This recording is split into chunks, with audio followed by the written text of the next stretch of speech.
Kia ora and welcome to today's episode of Light Lunch. We are joined by one of our YPA representatives and a representative from our Central Region Committee, and I will let them introduce themselves, starting with you if you like, Yan. Yes. Hi, my name is Yan. I'm original from China, but moved to New Zealand 20 years ago as an international student.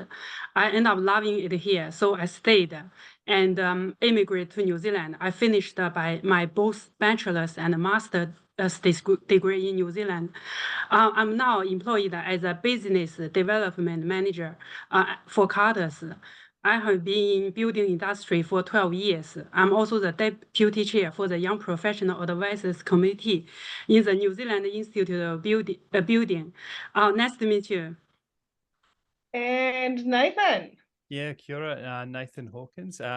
Also an international, but from Australia. I moved to New Zealand about almost 9 years ago. Naturalized. I'm a Kiwi citizen, and I have two little Kiwis at home. That moved over here post Christchurch rebuild and loved it. Really excelled here in New Zealand. I've been with Leighs Construction the entire time. Currently moved around with them from Christchurch to Dunedin, now to New Plymouth, and project manager for the Taranaki Base Hospital rebuild, which is the $300 million investment here in Taranaki, which is a new emergency department, radiology, maternity, and ICU. Wow. And where's your favourite place you've lived in New Zealand, then? It's not Dunedin. Sorry for anyone on the call who's from Dunedin. No, I've really enjoyed Taranaki and Christchurch. And I say that to get a laugh, but we really enjoyed Dunedin going into Central Otago. And we formed a really close community down there. It was a very welcoming place. Yeah, nice. So it's hard. So I'd say the answer is hard to say. We really love New Zealand. Is New Zealand so great? Exactly. Okay, we are going to dive into a few things that are keeping you guys awake at night. And do you have something to kick us off? Yes. I just can't think so many sleepless nights. So I go the first one. So the weather can be an issue, also can be a blessing. Because I'm in the merchant. I'm a work for a merchant. So is the rain going to deliver concrete, then delay our frame and truss delivery? Oh, thank goodness for the rain. It will give our manufacturer a few days to catch up, and my client will be none the weather. It's quite a lot to think about. Yes. And plan for. And what about you, Nathan? I my first answer wasn't weather, but I definitely have to agree with the weather. Here in Taranaki, it has caused quite a bit of disruption for us. But when asked this question and thinking about it honestly and practically, it's my daughter. She's 3, and yeah, she's keeping me up at night. But that's that's one of the things that through my career I've had to learn to do is to balance that work life. And so it's while she keeps me up, she keeps me grounded and focused on what really matters. Yeah, it's nice to have something and someone to go home to at the end of the day as well, right? Even if they're keeping you awake at night. Absolutely. And Yan, back to you. The second one I would think about is my team, their pressure, their health and well-being. Can they keep up with my demands? Will they show up to work tomorrow? That's my second one. Good. Do you have some things that you do to help check in with them on that kind of stuff, or? Yes, we do. Yeah. We have a lot of support from the team and also from our company as well. Yeah, I think if you're aware of those sorts of things, you're already a better manager, right? Oh, thank you. And Nathan. Yeah. Oh, Nathan's gone and paused on us. I haven't had this before.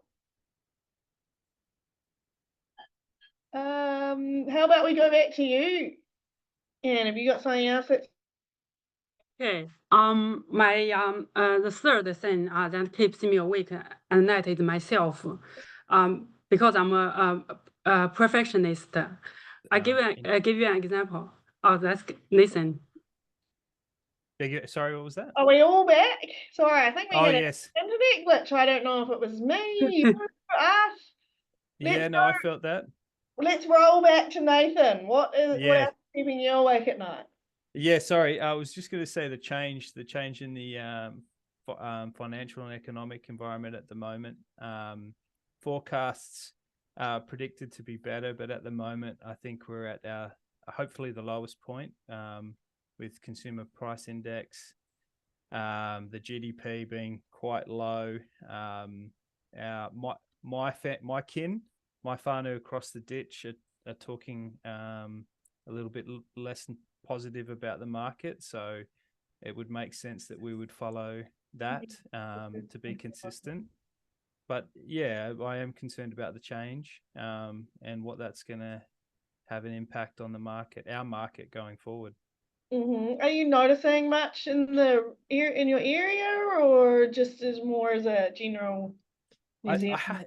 Yes, yeah, it's been actually quite positive for us. When we first moved to Taranaki, we were new, and it was hard to get resources.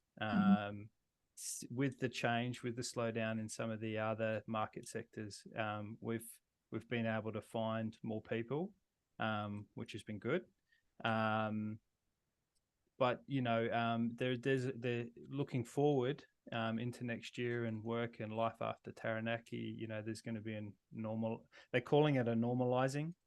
We're going to have to work harder to win work, and what is that like? I must admit, it does keep me up. Yeah, fair enough. I can feel that. Sorry, Yen, I might be getting to you to repeat yourself a little bit here, but do you want to kick us That's off so good. your third point? Yeah, the third thing that keeps me awake is myself. I'm a perfectionist. So I give an example for this one because I just want to do everything perfect and 100% right. So I'm anticipating the contract signing tomorrow. I can't help but wonder, have I got all the necessary preparations? And perhaps most importantly, will our proposal secure the job tomorrow? Yeah, I think you might have to let go of being a perfectionist at some point. Yes, yeah. It's a hard thing to be. It's a hard thing to be. And Nathan, do you have something else for us? Yeah, I do, and it goes back to Jan's previous comment. Look, the mental health. Our project is fixing to come into we're ramping up the number of trades on site. It's increasing. The amount of work we've got to produce at the same time is increasing. So yeah, I am concerned about our team's mental health, and with the change that's going on at the moment as well, there are external factors, let alone what demands the project puts on them. I've noticed post this COVID life that I've had to assist people with mental health issues like significantly more than I ever have in my career, to the point where I don't know if I was doing it before, but I'm definitely having to. It's one of the things that I have to focus on. Yeah, nice. And I imagine Leighs has something in place to help with that. And We do. It's one of the risks that we identify the most with, and that we put most effort into. Matter of fact, I'm heading off next week down to do mental health first aider training, which, if you haven't heard of that, that's something that St. John's runs. There's a few other programs out there, but it is really helpful because yeah, interesting. I have heard of that actually. I'd love a summary of that sometime. Yeah. But I like just the expression like first aider, because in if someone wants to hurt themselves, like I'm not going to rehabilitate them. I'm not going to take care of the broken arm or the stitches or anything like that, but I can provide first aid. And that's the same with mental health as well. And And if you sort of realize that you are only just providing first aid, you know, you're talking to them, you're getting them towards help, then you may not be as reluctant to open yourself up to that And care. sometimes it's just those simple little comments or phrases that you can say that would actually really help somebody steer them in the right direction. Exactly. Yeah. Nice. That's yeah, it's quite interesting. I'd like to know a little bit more about that. But for now, let's go into a few lighter questions. Yan, what is something you are reading, listening, or watching currently? To be honest, I'm currently watching Married and First Sight. It's The New Zealand one? yeah, the New Zealand one. Oh, But it's so short. yes, but Was to that, keep was it, that was that Graham Earl's tip? Is Yeah, that... yeah, that's why I watched it. Yeah. One of our board members definitely told us that we all should watch it, yeah, and that's why we do it. That's the only reason. yeah. But to Sorry, keep it Graham. industry related, I'm currently and always a fan of grand designs. I love Kevin McLeod's hosting, and the projects they featured are just outstanding. It's also amazing to see people's dream comes to true on the screen. I just keep it short as for reading, because I'm pretty much an academic person. And also my job is a leadership role in Carter's. I like reading the books related to business and management. I also read the books on teaching, learning, and professional selling skills, since I present training sessions for account managers and Carter's. I just want to keep my skills sharp and up to date. We should all be more like you. Have you seen the show? I think it's the guy from the UK, and he comes over here and he's doing New Zealand's best houses. It's only just Yes. started, and he Yes. goes around the houses. It's Yeah. really cool as well. I think he's the grand designs guy from the UK, and he's here it's very, very cool. I was watching it the other day and I was like, I want my dream home. Yeah. Please. And what about you, Nathan? Yeah, I actually brought them in because this one's a little bit easier just to show you the title. Yep. Hang on. Yeah, it's the subtle art of not giving a FU something CK. It's a great book. I highly recommend it. It's just about you've only got a certain amount of effort, let's call it, rather than the that you can put into your day, your life. And this is just a fun, satirical way of just going, you know what, you shouldn't care so much about that. You should care a little bit more about this. And it really puts my mind at ease. It's like, you know, when I think I should be putting my effort into something, I reassess it and I'm like, the effort I'm going to put into that, am I really going to get the return? And it puts me at peace. And then the other one is I got given to this as from a friend, from a subcontractor who gave away some of their secrets, but it's called Never Split the Difference. Chris Voss. It's about negotiating. But a little bit about the commercial side of it, but a lot about the psychology of it, the reason I bring it up is I don't want to get too nerdy, but it's just a really fun read because Chris was a CIA negotiator. So he always starts a chapter with not fun story, because sometimes people's lives are at jeopardy. Interesting story, and how he went about it. So yeah, Never Split the Difference, Chris Voss, and The Subtle Art of Not Giving a by Mark Manson. I think we probably all need those books. I definitely could go with some better negotiating skills. Yeah. What probably the biggest lesson from that is not so much negotiating. One fun thing I got from it is when you're negotiating, make sure you're just having two conversations, because what he says is often there's four conversations going on. So as I'm talking, I've got an inner monologue going, And while they're listening, they've got an inner monologue going about how they're going to respond next. Yeah. And sometimes when I'm listening to somebody and I'm getting ready to reply and I'm no longer listening to what they're saying, I'm like, hang on a second, just keep this to our one conversation. So that's probably right. been my biggest takeaway. Ah, that's interesting, isn't it? Yes. Mm. Okay, Yan, what is something that you do for your own mental well-being? So I'm glad we're talking about this topic. Chloe, you may remember I had 2 surgeries within 6 months. Mm. Yeah, so I have learned this from my personal experience and also from my mentor. One thing I learned is to recognize my limitations and acknowledge when stress is creeping in. Sharing with a close friend has been invaluable. And also, I'm prioritize me time. And something you will know soon, I think this is all moms can relate to, whether it's an hour or half a day.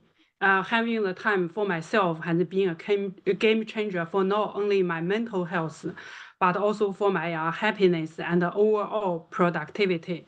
And also burnout is, as we all know, like Nathan, you may experience firsthand.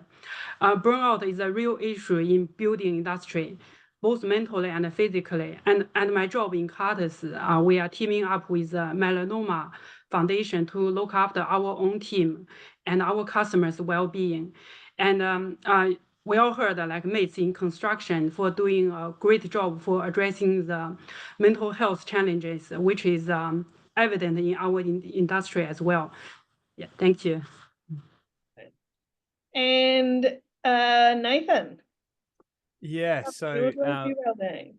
yeah, my well-being. So we can't make more time. All we can do is just stack more things on and do things at the same time. So one of the things I've done, because as soon as I get home, I'm a dad, and it's not until about 7:30 that it's just my wife and I, and then it's cooking meals and everything else. So I've tried to put my well-being in the day, and one of the great things is Leighs just went out and did this program Work Ride. So I have this long tail cargo bike, and both my kids can fit on the back, and I ride to work on it, and then I'm in Taranaki, so I get to go by the waterfront and stuff like that. And I might listen to a podcast or something like that. But on the way home, I actually pick up the kids on the bike. Nice. Yeah, my daughter from daycare. I And also must love that. yeah, it's awesome. It's awesome. And so we go by the beach, and there's no music or anything like that. So I get a few chats, not much from a 3-year-old. But yeah, so that, and I just keep up my running. Again, I have a head torch, and I do that at 7:30, 8 o'clock at night. I actually found out the other day that my partner, when he picks up our son, he drops me off to my car, and then he goes and picks up our son from daycare, and they always are home, like they get home like 10 minutes after me. I'm like, what are you guys doing out there? I hadn't really thought about it before, but they always drive down the beach really slowly so they can like watch it, and they have little chats even though he's only 2, and he's like, and I'm giving you 10 minutes at home without us to like, kick off the night. I'm like, that's actually really thoughtful. Yeah, exactly. So you got to find some well-being where you can fit it in. Yeah. All right, yeah, and what is your motto? My motto, nothing gets done without putting in the work. Yeah. Yes, 100%. Yeah. And what about you, Nathan? Yeah, so I have lots of mottos at work, and a few of my team members can repeat them. I actually tested that earlier today. They're mostly commercial and not all that interesting. But what I thought, one of the ones I have been using, and it sort of answers the next question, sorry to give it away, for the next generation, is I've always sort of lived by the sort of motto that you don't ask for a position or a promotion or an opportunity, you take it. And it was something that was given to me, as a graduate, I wanted to reach the next level. And one of my mentors said, well, don't ask for that, just take it. So start doing that extra, start seeing the next role that you want, and then start doing those things, and to the point where people are like, well, actually that is Nathan, or he's already Yan. doing it, so why would Exactly. he not? Yeah. I feel like I got very similar advice, out of uni, where you like always be doing what the next person up is doing, if that's where you want to be, like always be striving to do what they are already doing. All right, advice for the next generation. Nathan's given us his, but we'll finish up with you, Yan. Yeah, What do you I totally agree with Nathan. And my personal experience, I came to New Zealand 20 years ago, started as an international student, and then immigrated to New Zealand and joined the building construction, and then slowly progressed to a leadership role in Carter's. Apart from that, I'm also a YPA, deputy chair for the YPA. So working with all this experience working with next generation has taught me a lot. So my advice, so everyone have an opinion. My only advice to them is don't afraid of trying new things. Keep learning, and remember the industry is keep changing. It's either like a new material technology or any sustainable practice like reducing building waste are constantly coming up.